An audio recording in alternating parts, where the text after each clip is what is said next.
මගේ නම රියා. වයස අවුරුදු 26යි. ජීවිතය කියන්නේ අපි හිතන තරම් සුන්දර දෙයක් නෙවෙයි කියලා මට තේරුනේ ගොඩාක් පොඩි කාලෙදිමයි.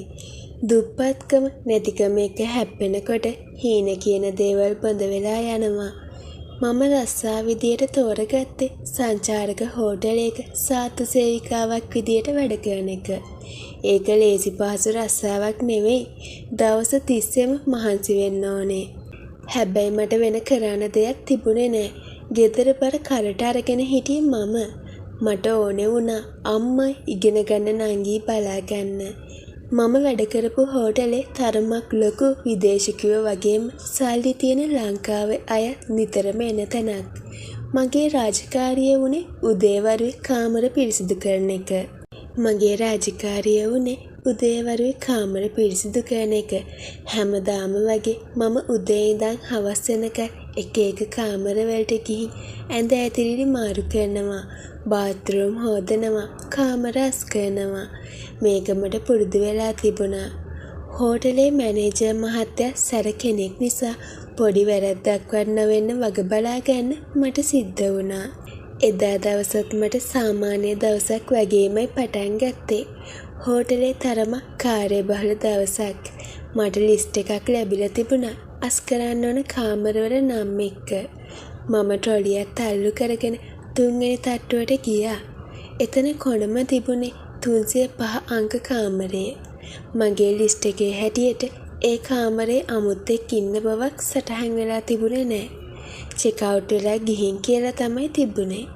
මම පුරුද්දට වගේ දොරට දෙපාරක් තට්ටු කරා. ඇතුලෙන් සද්දයක් නෑ. කවුරුත් නැතුව ඇති. මම මටම කියාගත්තා.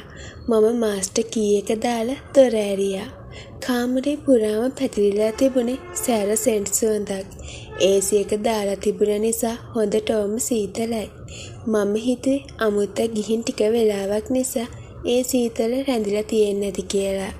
මම ට්‍රොලිය එළියෙන් තියලා අලුත් ටවල් වගේක් අතින් අරගෙන කාමරේ ඇතුළට ගියා. ඇඳ පොඩ්ඩක් අවුල් වෙලා තිබුණා. මම කෙලින්ම ගියේ ඇඳ ළඟට නෙවෙයි, බාත්රූම් එක පැත්තට. පාවිච්චි කරපු ටවල් ටික එකතු කරගන්න හිතාගෙන. ඒත් එක්කම මගේ ඇඟ සීතල වෙලා ගියා. බාත්රූම් එකේ දොර එකපාරටම ඇරුණා. එළියට ආවේ මැදි වයස පහු කරපු තරබාරු උස පිරිමි කෙනෙක්. එයාගේ ඇඟේ නූල් පොටක්වත් තිබුණේ නෑ. වතුර බේරි එයා එළියට ආවේ. මම කැසිලා ගියා. මගේ අතේ තිබුණ ටවල් ටික බිමට වැටුණා. මම ඉක්මනට අනිත් පැත්ත හැරුණා. Sorry sir. මම හිතුවේ රූම් එකේ කවුරුත් නෑ කියලා. මම වෙවුලන කටහඬින් කිව්වා. මගේ මුළු ඇඟම වෙවුලනවා. මට බය හිතුණා මේ මිනිස්සයා මට මොනව කරයිද කියලා. ඒ මිනිස්සයා මුලින්ම ගැස්සනා වුණත් ඉක්මනටම එයාගේ මූණේ තිබුණ බය නැති වෙලා කපටි හිනාවක් මතුවුණා. එයා තුවාලයක්වත් ඇඳගන්න උත්සාහ කළේ නෑ. තමුසෙලා කොහොමද දොරට තට්ටු කරන්නේ නැතුව එන්නේ? එයා ගොරහැඩි සන්දෙන් ඇහුවා.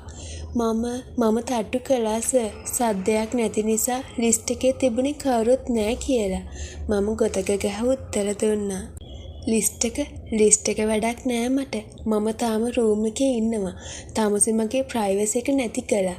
තමුසෙ දැක්කනේ මම හිටපු විදිය. එයා අඩියක් ඉස්සරහට තිබ්බා.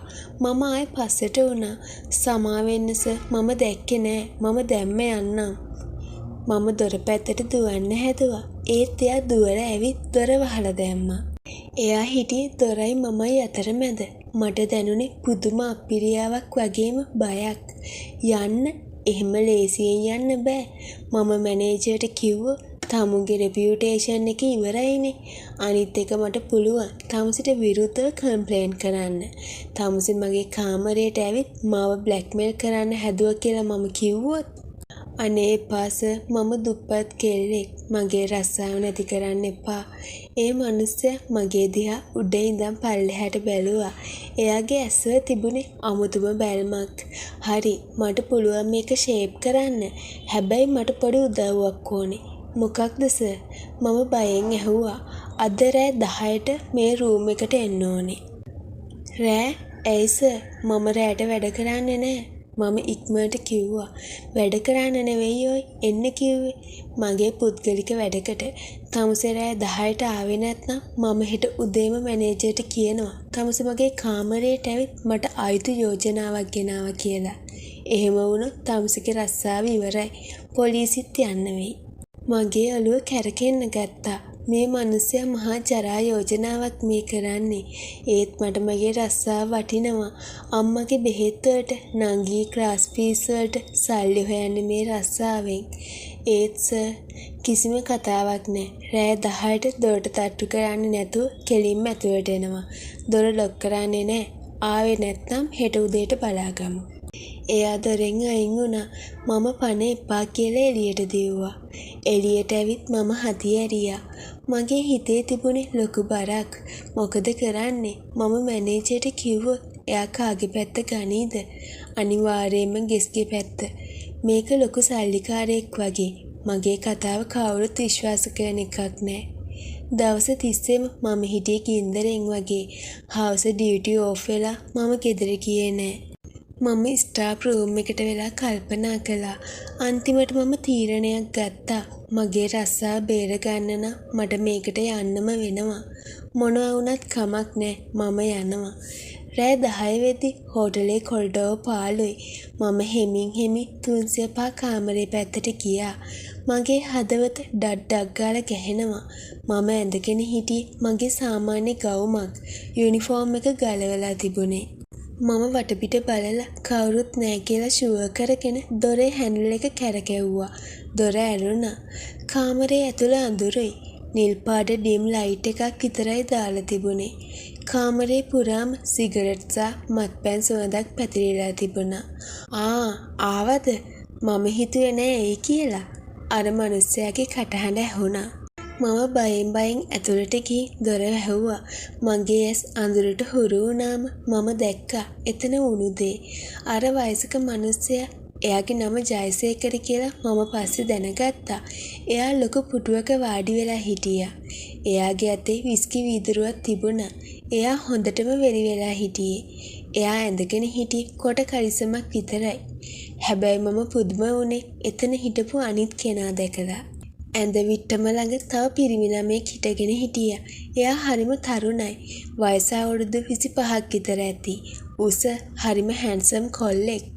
එයාගේ ඇඟ දැක්කම ඕනම කෙල්ලෙක්ගේ හිත නවතින જાතියේ රූපයක් එයාට තිබුණේ. එයා ඇඳගෙන හිටියේ ටවල් එකක් විතරයි. මම හිතුවේ සර් තනියම කියලා. මම පස්සට වෙන්න හැදුවා. බය වෙන්න එපා, මේ මගේ යාළුවෙක්. එයා රොෂාන්. ජයසේකර hina වෙමින් කිව්වා. මම තමුසිට කිව්වේ නෑනේ මම තමුසිට මොකුත් කරනවා කියලා. මට ඕන පොඩි එන්ටර්ටේන්මන්ට් එකක්. මම රොෂාන් දිහා බැලුවා. එයා මගේ දිහා බැලුවේ හරිම අමුතු විදියට. එයාගේ ඇස්වල තිබුණේ ආරාධනාත්මක බැල්මක්. ඒ බැල්ම මගේ හිතේ තිබුණ බය නැති කරලා වෙනම හැඟීමක් ඇති කළා. ළඟට එන්න රියා, රොෂාන් මෘදු කටහඬින් කතා කළා. මම නොදැනුවත්වම වගේ එයා ළඟට ඇදුණා. ජයසේකර පුටුවේ පස්සට හේතු වුණා. උඹලා දෙන්න පටන් ගනිල්ල. මට බලන් ඉන්න ඕනේ. එයා අනදෙන සැරෙන් කිව්වා. මේක මම කවදාවත් හිතපු නැති දෙයක්. මේ නාකි මිනිස්සයා මා මෙතනට ගෙන්න ගත්තේ එයාට ඕන දෙයක් කරගන්න නෙවෙයි. මේ තරුණ ළමයාත් එක්ක මම ඉන්නවා බලන්න. එක අතකින් මට ලොකු සහනයක් දැනුණා. මේ වයසක මිනිස්සයා මගේ ඇඟට අත තියන්නේ නැති එක ගැන. අනිත් අතට රොෂාන් වගේ ලස්සන කොල්ලෙක් එක්ක ඉන්න ලැබෙන එක ගැන මගේ හිතේ යටපත් වෙලා තිබුණ ආසාවක් මතුවුණා. රොෂාන් මගේ ළඟට ඇවිත් මගේ මූණ එයාගේ දෑතින් අල්ලගත්තා. බය වෙන්න එපා. එයා රහසින් වගේ කිව්වා. එයාගේ හුස්ම මගේ මූණට වැදුනා. ඊළඟ මොහොතේ එයා මගේ වලට නැඹුරු වුණා. ඒ හාදුවත් එක්ක මගේ මුළු ලෝකෙම නතර වුණා වගේ දැනුණා. අවුරුදු ගානකින් මට පිරිමි පාසක් ලැබිලා තිබුණේ නෑ. රොෂාන්ගේ හරිම මෘදුයි වගේම උද්‍යෝගිමත්. මම එයාට ප්‍රතිචාර දක්වන්න පටන් ගත්තා. මගේ ඇත් එයාගේ ශක්තිමත් පිටවටා එතුණා. ජයසේකර එතන ඉන්නවා කියන එකත් මට මොහොතකට අමතක වුණා. මම ඊට ඉඩ දුන්නා. මගේ හිතේ කිසිම අකමැත්තක් තිබුණේ නෑ. මොකද රොෂාන් කියන්නේ මම හීනකින්වත් දැකපු නැති තරම් ආකර්ශනීය පිරිමියෙක්.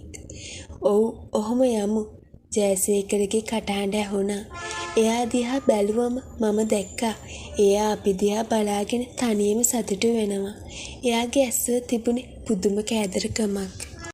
ඒත් ඒ වෙලාවේ මට ඒ ගැන හිතන්න ඕන වුණේ නෑ.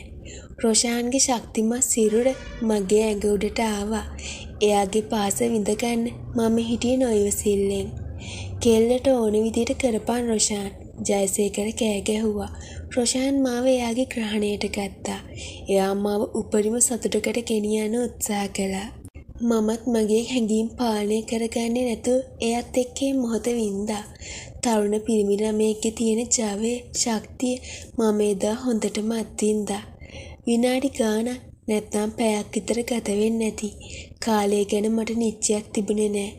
අන්තිමට අපි දෙන්නම උපරිම සතුටට පත් වෙලා ඇඳ උඩ ගිමන් හැරියා. ඔයා හරිම ලස්සනයි. එයා මගේ කාන්ට කියලා කිව්වා. හරි, වැඩේ ඉවරයි. උඹලා දෙන්නම මාව සතුටු කළා. මේක තියාගන්නවා. රියා දැන් තමුසෙට යන්න පුළුවන්. ආයෙ හෙට මේ ගැන කතා කරන්න එපා. මම හෙමින් ඇඳෙන් බැස්සා. ඇඳුම් ටික ඇඳගත්තේ ලැජ්ජාවෙන් වගේ. රොෂාන් තාම ඇඳේ හාන්සි වෙලා මගේ දිහා බලන් හිටියේ hina වෙලා. රොෂාන් එක ගත කරපු ඒ වෙලාව මට කවදාවත් අමතක වෙන්නේ නෑ. පහුවදා උදේ මම සුපුරුදු විදියට වැඩට ආවා. ජයසේකර උදේම චෙක් අවුට් වෙලා ගිහින් තිබුණා. රොෂාන්ව මම ආයේ කවදාවත් දැක්කේ නෑ.